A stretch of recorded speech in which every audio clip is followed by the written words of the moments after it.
Welcome YouTube, welcome back to the channel, good to see you again. Today, no bike.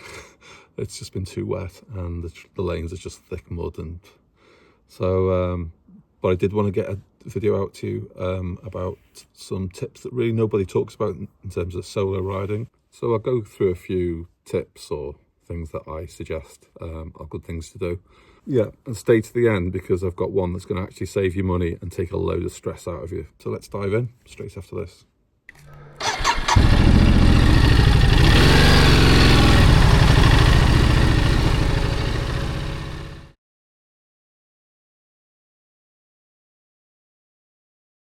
One of the things with solo riding is, and people really don't talk about this, is it's essentially, as much as you're enjoying it, and especially if it's a long trip that's particularly arduous, you can get lonely. There's obviously all the time it's just you and your bike, and you know, so it's important to really just stay grounded with, you know, what's going on back home, you know, message people regularly when you have a stop, and stuff like that, just sort of keeping connected really, and it'll just make you feel a little bit more grounded.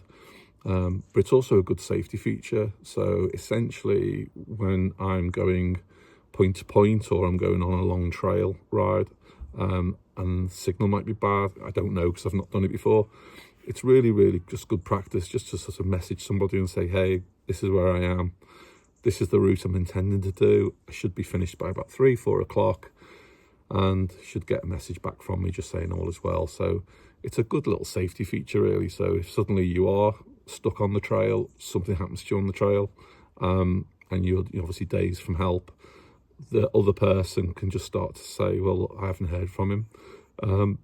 So it's just a safety thing as well as keeping in touch. So well worth doing. The other thing as well is just to, when you can, take your helmet off, you know, if you're going into shops, if you're fueling up, and just converse with people. I mean, I actually really enjoy just meeting new people, chatting to the hosts in these B&Bs and small hotels, chatting to the people in the shops and the fuel stations, and just conversing really. And you meet some really interesting people, you meet some really narky people, but just interesting people, and just going about their lives really. And then again, that keeps you a little bit connected with humanity and stuff like that. You don't feel so isolated, especially on the long trips. I mean, the last one I've just done was a month. That's a long time to go if you're not having a conversation with anybody. So yeah, just take the time, enjoy the journey, enjoy the people that you meet along the way as well. So in terms of your documents, always try and keep all your documents together. So passport, driving licenses, international and UK, your any carnets, your breakdown covers, details, your V5, and well, NHS card as well as in there. So anything you think is important, try and keep it all in one document wallet. This is a really heavy duty one from Amazon. They're about £5, but literally into it every day, keeps everything together. And when you've used your document, put it straight back in, zip it, and you always know they're together. But one of the things I do with documentation is I take a detailed photograph of each one, and then create a file on my phone of digital documents. So if this is stolen, say your bike's gone, your bags have gone, you've always got a copy on your phone. And then I go one step further. So if anything happens to my phone and the documents, what I do is that file of documents, I always send that to somebody before the trip. So I send it to a family member, and if I need to access those documents, say I'm stuck somewhere, bike's gone, police are asking, I haven't got anything, I know I can give them a number and they can retrieve all of the documentation for the bike, and for me. And that's another good point as well. So again, don't rely on everything on your phone. Make sure that you've got people's numbers handwritten somewhere on your body, on your person, on your body. Yeah, tattoo everybody's numbers on. But no, just make sure you've got people's numbers outside of the phone. So again, if anything happens to the phone, you can reach out and contact people to retrieve the said documents if you need it. But yeah, definitely keep all your documents together, keep them secure, and take a digital copy, keep that on your phone, and then also that digital copy, send that to somebody as well. It's just all what if scenarios, and you're covering all the bases really. So I touched on this on an early video, but essentially I always just keep everything in my Krieger bag. So these documents will go into the dry section on the bag. And essentially that bag is coming with me everywhere, so it's obviously attached to me. And if I go into a fuel station, it's with me. If I go into a coffee shop, it's with me. So the bike is always a little bit sort of vulnerable. You know, it's outside, sometimes it's out of view, but this bag, you know, it's always there, and you know, you've always got your documents in the bag. So just get into the sort of regime of everything that's really important, it's always with you. So, you know, bikes do get stolen. I think there's a 6% increase in bike thefts along the Med when I looked. So, you know, bike theft is on the increase. I know 3 or 4 YouTubers in the last sort of 6 months that have had their bikes taken. One was just literally registering in the hotel, turns around, the bike's gone. So it happens, it's quick. These guys are professionals. They've got 3 or 4 of them. They lift them, throw them straight into, and you've got all that gear on. So it just makes things so much more worse if you haven't got all the documents have gone with them, and so on and so forth. So just get in the habit of keeping the documents with you, keeping them secure, and so on. And then also, and I did touch on this in the other video as well, people just don't do it. Just bring your spare keys. So again, the Krieger has got a sort of an internal zip pocket, and I just throw my spare keys to my bike and to my padlock and to some zip ties I've got, sort of specialist zip ties. Any other spare keys that you wanted, put them in the zip pocket and just zip it up and forget about it. The bag's always going to be with you, so you know you've always got your spare keys. So if you do go somewhere and you've got off the bike and you're walking around and then suddenly you think, I can't find my keys, and your bike's just sat there. So it is important. Keys are easily lost, but if you've got your spare keys, it's crisis over. It's a big crisis if you're abroad and you haven't got your key. So again, get into the habit, spare keys with you at all time, and it just takes that stress out of it. Bear in mind as well, I've got a tracker on mine, and there's an immobiliser on the key ring. So just make sure you bring the spare immobiliser as well. So again, there's no point having the key if you haven't got the tracker immobiliser. I mean, you can just literally make the tracker redundant.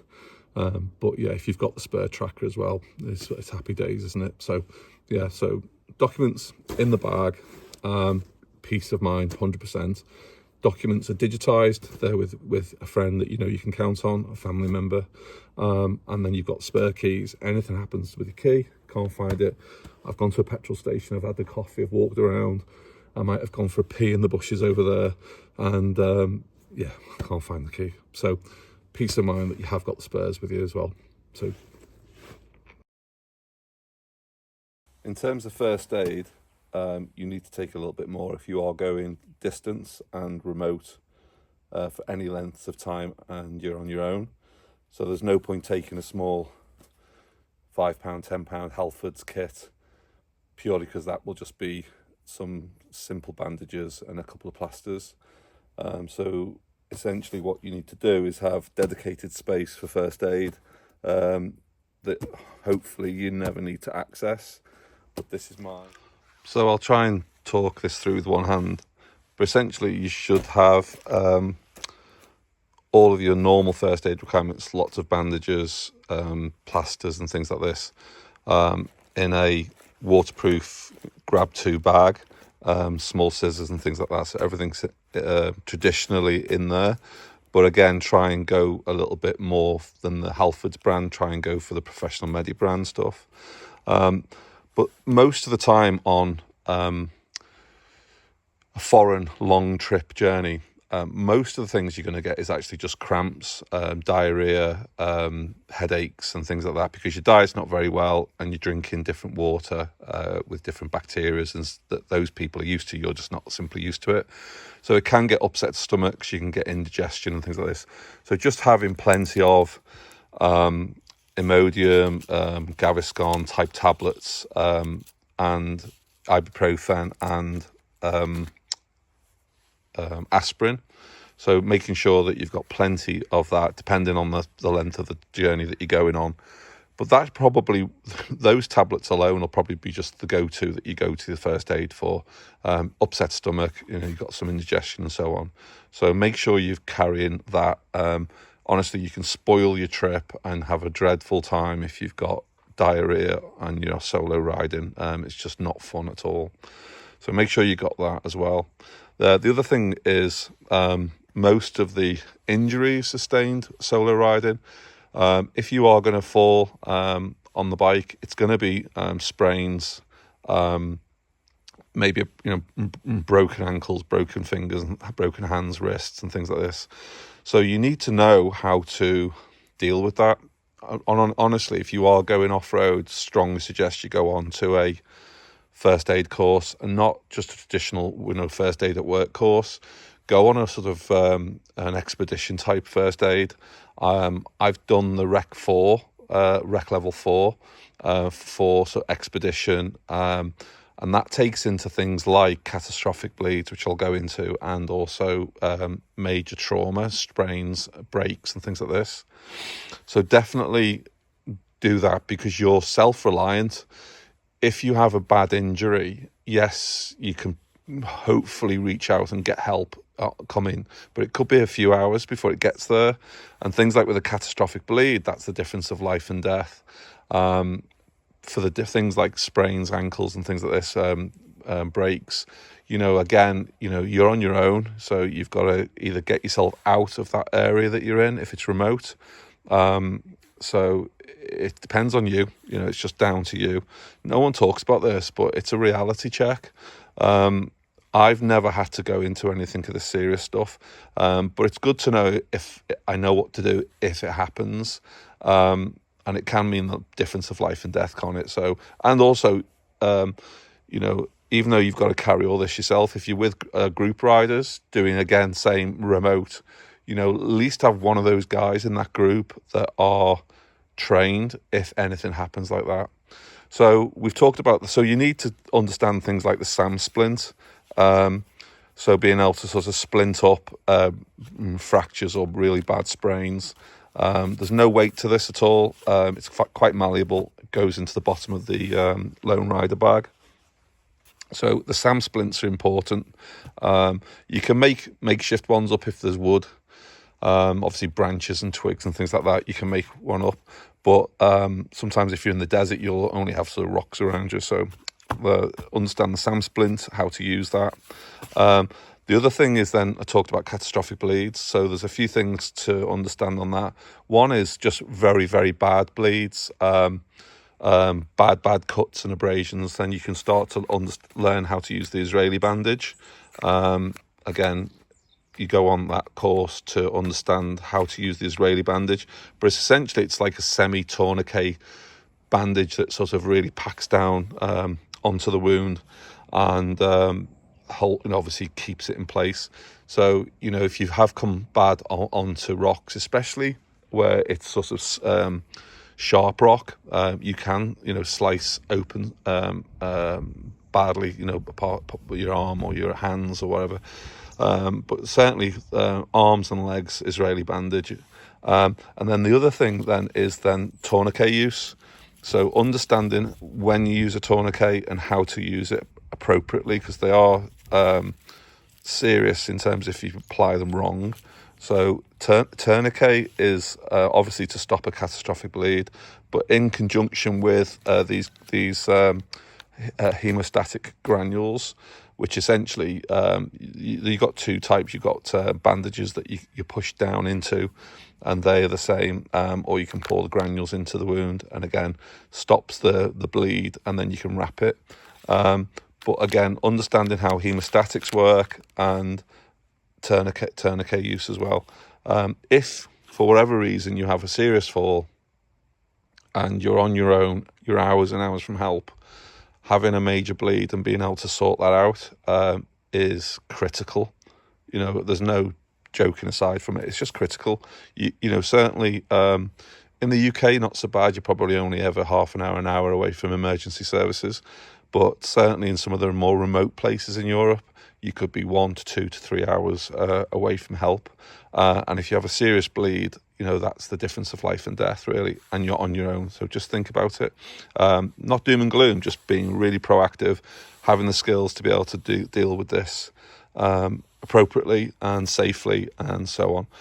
And if you are in a group as well, just make sure that one of those people in the group have got some of these skill sets that they can address an emergency for things like this. So that's first aid, solo riding, distance, and remote. Be surprised, even remote places, how amazing they are. It's contactless now, so everything's off the phone.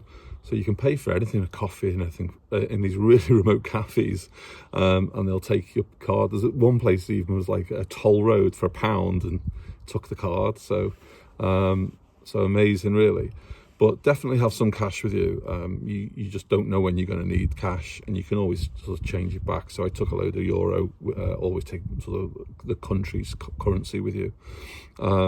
You don't need to take a lot these days. You used to take nearly most of it in currency, but now it's mostly on your phones. But bear in mind, your phone can break and be stolen and things like this. So that's why it's good to have the currency as a bit of a backup.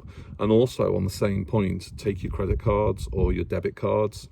Again, I kept them in where the spare keys were.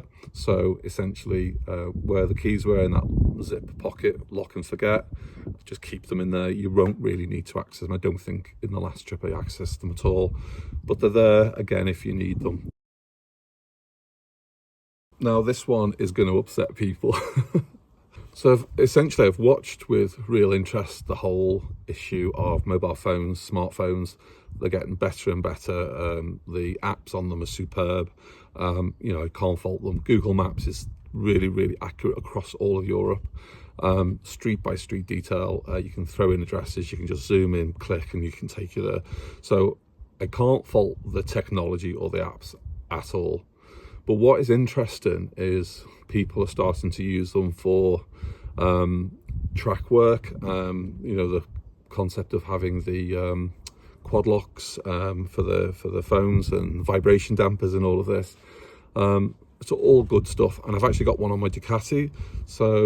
But I think we rely as a solo rider so much on the security of ourselves and our bike, safety and security, and fun. And obviously, if you're not safe and secure, you're not having fun. So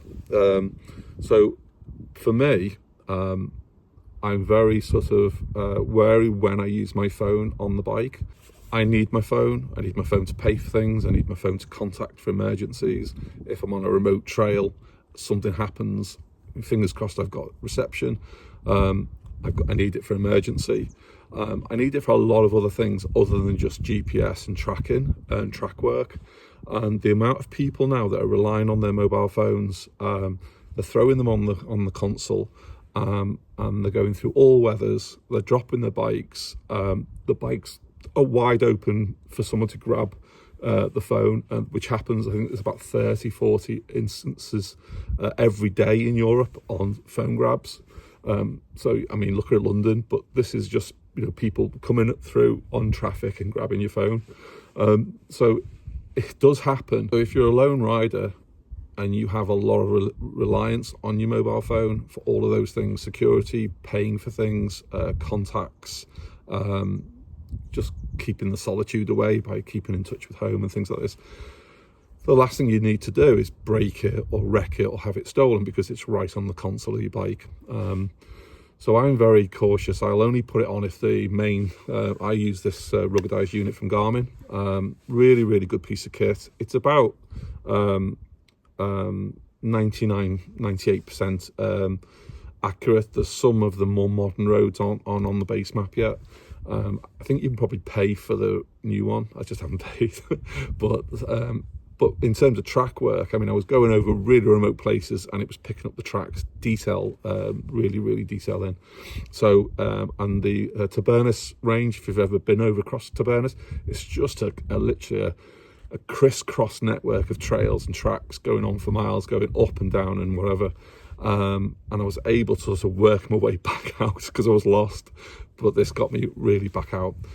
It's great for being able to just dial it somewhere in, zoom in, put a waypoint and go to and things like this. It's half the price of the smartphone, the iPhone, and other smartphones. So it's half the price. It's fully ruggedized. I can sit this in water for an hour and it'll still keep ticking along. It's dropped it loads, and it's just got a couple of scuff marks on the ruggedized rubber. So I really can't fault this. I think this is like there's another generation after this one for the Montana. But my own recommendation to anybody is, solo rider, do not rely on your mobile phone, on your console to get you distance trips and to go off tracking. Oh, I know one guy as well that's just had his phone on an enduro bike on a track, drops it in the river. It's literally 30 seconds, he's got it back out, it's gone. The phone's knackered. So if that's the case and you're remote, you don't know where you are, and I really tell you, somewhere like the Garaf or the Tabernish, I didn't see a single person on those tracks other than on the Garaf. There was a couple of motor campers, but the Tet sections didn't see anybody. So if you don't know where you are, you don't know which way is the safe way down, because you've lost your phone, I just think that's just foolhardy, really. It's one of those things, when it happens, you'll just kick yourself. So just bear in mind the what if scenario.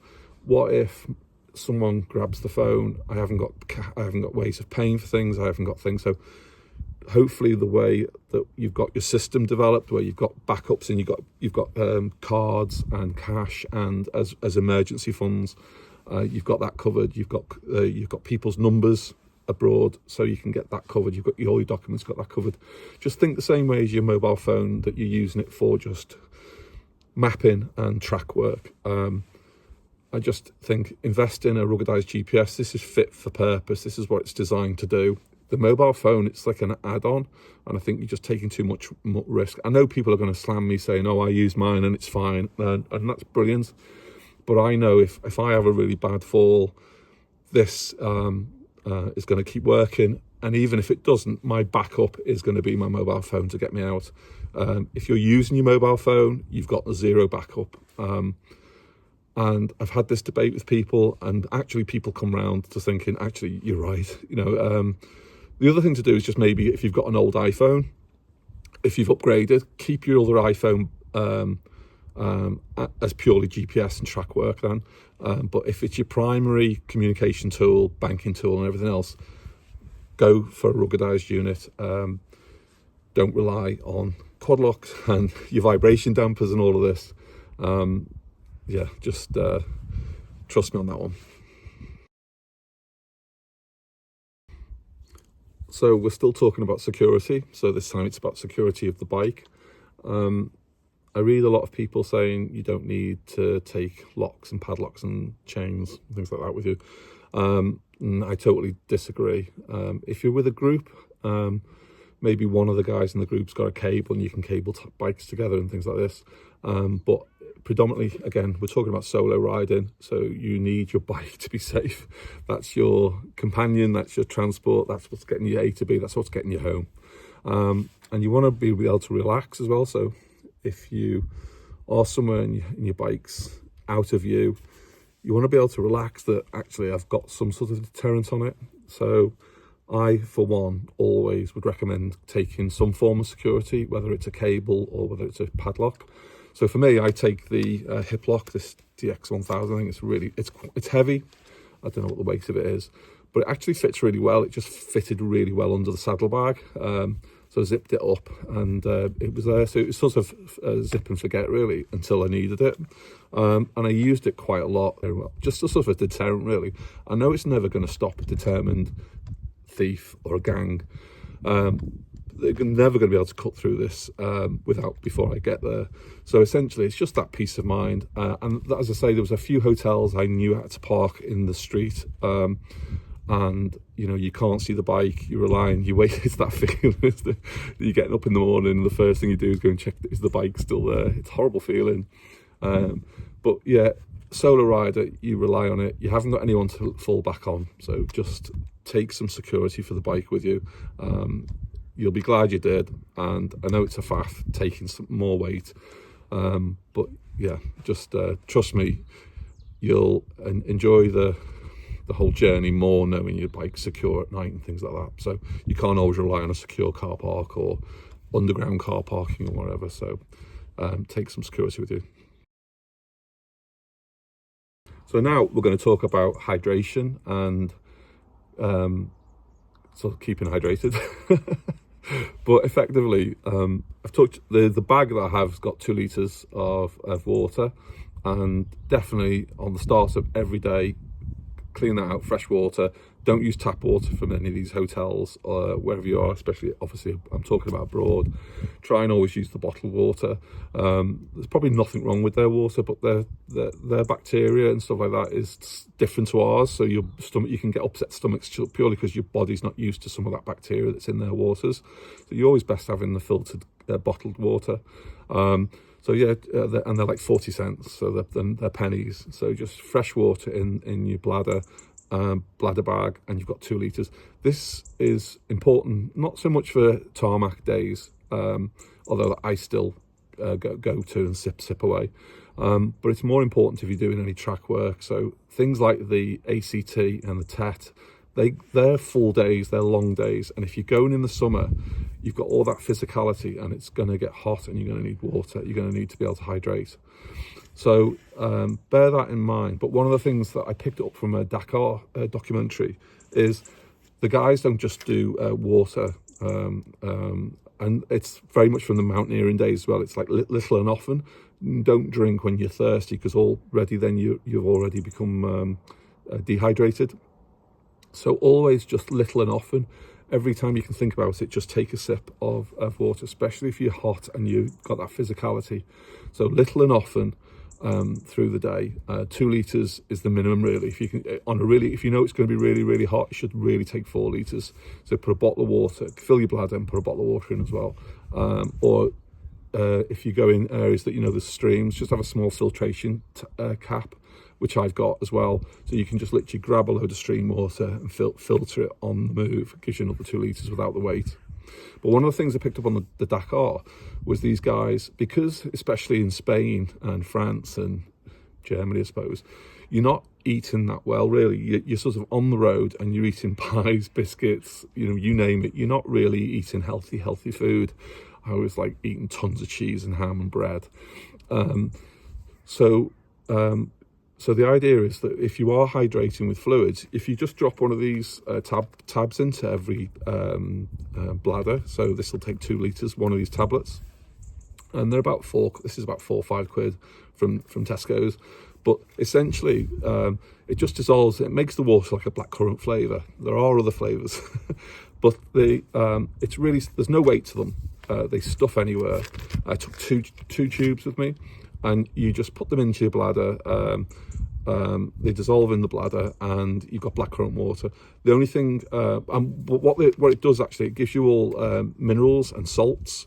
So things that you are losing because you're sweating and you're doing a lot of hard work, this replaces it. So anything that you might be missing because your diet's just rubbish, and you've got that physicality of the bike work all day, I'm talking hours, it's just another little thing that it hydrates, but it also puts minerals back into your body. So it's a no-brainer, really. For a few £, just put them into your water system. And the guys on the Dakar, they do the same things. Obviously, a lot more difficult than what we do, but essentially they hydrate with these tablets in as well. So definitely hydrate, put one of these tablets in. The other thing to bear in mind as well then, if you are using these tablets, is each day when you get summer, wash out the bladder and wash out your drinking tube. Just pour it through, suck it through, because it can gunge up. So don't just keep putting another one in each day, because it'll start to gunge up with like a yellow paste, a sort of white paste. So yeah, just bear that in mind. Clean out your bladder, put a fresh one in, good to go. Yeah, a really good mantra is prepare to fail at home. So anything that can go wrong, practice it at home, practice picking up the bike, practice the tools, work the bikes, all the tools around your bike, have an understanding of what goes where. being able to change a tyre, you know, go to a tyre shop, have a play around, just understand the mechanics of all of that. It's just, if you ever need those skills, they're there. You know, you've practiced it, you've done it. Yeah, so prepare to fail at home, nice and safe environment before you're suddenly off track in the wilderness. So one of the final tips, just to share as a bonus tip, aren't you lucky? And thanks for staying to the end. My voice is probably so monotonous, but they're all, people really just don't talk about some of those things, and I think they should, especially as a solo rider. I say the dynamic's different with a group, and that's got its pluses and its minuses, just like solo has. But definitely bear those things in mind that I've said, really, if you are going on a solo journey. Yeah, it just makes all the difference.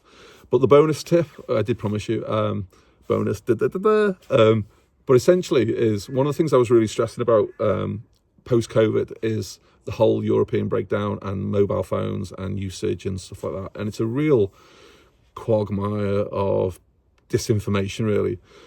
So the last big trip I've just done, I really looked into it, and I'm with just a pay-as-you-go service with giffgaff, and it's brilliant for the UK. I pay £10 a month, and it's unlimited calls and messages, and I get, I think, about 10, 20 gig of data, whatever it is. I never use it. I think predominantly because I'm always between internet sites. But I was thinking, you know, is this going to be okay for Europe? I'm crossing 4 different countries. Is it going to be okay? So effectively, looked into it, and giffgaff was saying that it will work across all those countries, apart from Switzerland, I think, is the only one that's an extra packet you have to purchase. But it will work across all those countries, and your allowance, your £10 a month allowance, £10 a month will work across that whole country. And it was absolutely brilliant.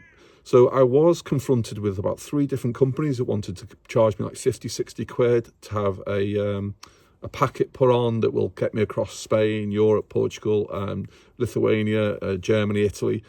And I was thinking, nearly going to buy it, £50. And I just didn't need to. I'm glad I didn't. The giffgaff was spot on. It had 4 to 5G everywhere I went across Europe. Not an issue at all.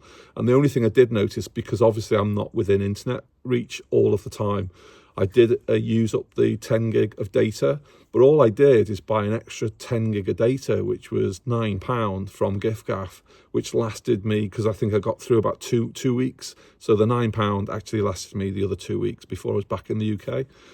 So just really, I don't know what service you have. I can't fault giffgaff. Absolutely brilliant. So I buy my phone and I just do a pay-as-you-go, £10 a month. And that lasted me the whole month across Europe, £10. So I didn't have to buy any specialist apps. I didn't have to buy any specialist bundles. I think a lot of this is just oversell, and it may well be your own provider does the same. So if you're with Vodafone or O2, I think giffgaff is O2. So O2 is probably doing exactly the same thing. Vodafone and BT Mobile, whoever they are, they're all probably doing that same. They'll just cover the whole period for you while you're in country. The only thing that might be different is data downloads. And I used more data than I normally would, because I was uploading videos and doing work with the video for the channel. Wouldn't normally do that. Probably the odd film I'd stream. But yeah, so I can't. So save your money. Don't panic. It works so well across Europe. I didn't go into Morocco or Tunisia, so I don't know how it would work there, and you probably would need to buy a different packet for them. But for the entire European sort of all the continent and all of the roaming between the countries, I didn't use any other service other than the £10 monthly giffgaff I was already on. So yeah, have a look at it. It's, can't fault it. It was 4G, 5G, really clear, really good download speeds when I needed it. And as I say, I just needed to upgrade for another £10 bundle for data while I was over there. So yeah, so if you are thinking of going and you're thinking about your phone, just look into your own provider. But predominantly, if they're anything like giffgaff, it's spot on. Well, thanks for watching if you got this far. I've been wanting to sort of talk those through really for some time. and because I couldn't get the bike out, so it's just an easy video to make, really. But effectively, they've just experiences and tips and tricks that I've just honed, picked up from people who are doing similar, and it does make all the difference. I mean, they're little tiny things to do, but they just make all the difference of being safe, secure, and making sure that you're having fun. You know, this is what it's all about, isn't it? You know, we want to get out there and have these journeys, and solo or group, and just have fun, keep safe, and come back, and we can go for another ride. But these things definitely do make the difference of doing that. And you've just got to, it's all like Boy Scout stuff, so put yourself in the scenario as if, what if? I think I've said it on the helmet cam a few times. I'm always thinking, you know, what if something happened in this situation? What would be the ramifications? And sometimes it's pretty dire, so you've got to really think, actually, if this happened, I can do this and I can do this, and I've got that set up and things like that. So it's just, but predominantly enjoy the ride, enjoy the route. I just had an amazing time in Spain and Portugal. Probably the wrong time of year because it was getting cold, and the routes were remote and sorry, not remote, quiet. There was no one on them. So, but just had a blast. Just want to go back. That the desert and the med at the bottom of the med, just amazing. So yeah, these sort of trips live with you for a lifetime, don't they? So just make the most of them and stay safe. If you need any information about anything, message me. Please, how have you found things? What did you think of the stuff I've said? You know, do you agree, disagree? It's always a good debate, and I'm constantly learning as well. So it's not a question of, you know, this is how to do it. This is my opinions and some things that I've picked up over the time. But if you've got a better way of doing things or something to add, please do. Let's get the community and chat going. And I'm always learning, like I say, and always happy to say, yeah, actually, you're right. But yeah, in the main, it's my sort of system has looked after me well. Oh, and please, if you are enjoying the channel, please subscribe. Loads of people are watching the channel but not subscribing, so I'm obviously trying to get my subscriptions up. So anything you can do, guys, and like and comment, send it to loads of mates. Anything, but no, appreciate that. And listen, Merry Christmas. Have an amazing time.